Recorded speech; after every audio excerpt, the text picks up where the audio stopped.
Citizens speak out. People in many regions of the world continue to convey their wish for greater freedom, human rights, improved living conditions, and participation in their nation's government. They gather in countries such as Bahrain, Côte d'Ivoire or Ivory Coast, Libya, Sudan, Syria, United States, and Yemen. Thousands of people marched in several U.S. cities, including Seattle, Washington, and Los Angeles, California, to demand that U.S. President Barack Obama meet a campaign promise to grant legal residency status to millions of undocumented people who made the arduous journey to the U.S. in search of a better way of life.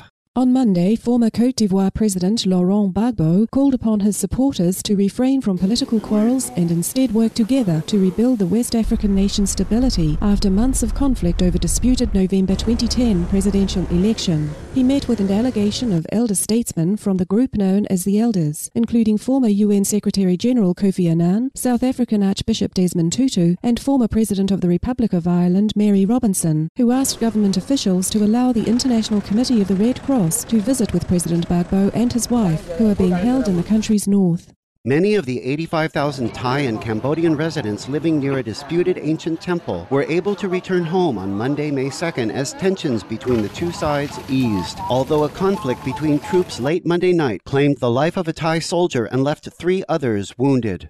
In Sudan, Popular Congress Party leader Hassan al-Turabi was released Wednesday after 3 months in detainment. Hours after his release, he called for a complete transition in government to a true democracy. In Libya, residents in the western mountainous region report town of Refrain, which has come under siege from government forces, are facing starvation as they run out of food, water, and medicine. Revolutionaries in Misrata have asked the North Atlantic Treaty Organization, or NATO, for assistance as Libyan forces continue bombarding the port to block humanitarian ships and other supplies from reaching the city. Turkey has meanwhile joined other nations in closing her Libyan embassy due to the unsafe conditions in the country. In the revolutionary stronghold of Benghazi, leaders there have formed a committee of wise men to make plans for the creation of a civil, free, and sovereign Libyan state.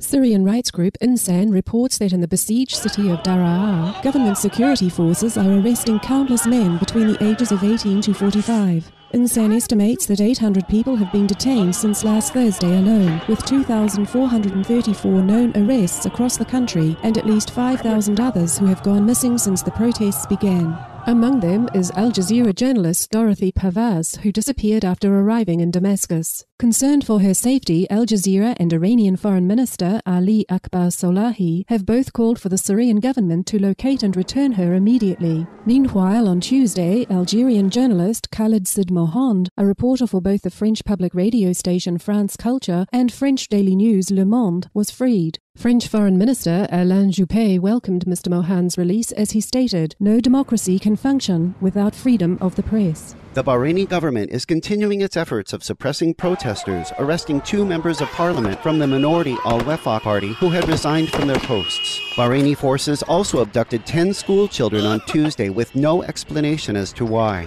With sadness for the loss of cherished lives, we are encouraged by the dawning of peace in turmoiled regions, as we pray for an end to the conflicts in all countries, and that citizens everywhere may choose to live in shared harmony, dignity, and freedom. In sorrowful response to these unfortunate world events, Supreme Master Ching Hai lovingly reminds, "If the road is wrong, the more we walk on it, the more we go wrong.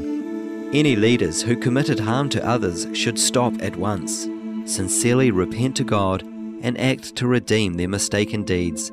Then they will be pardoned. Even if humans can't forgive, heaven will."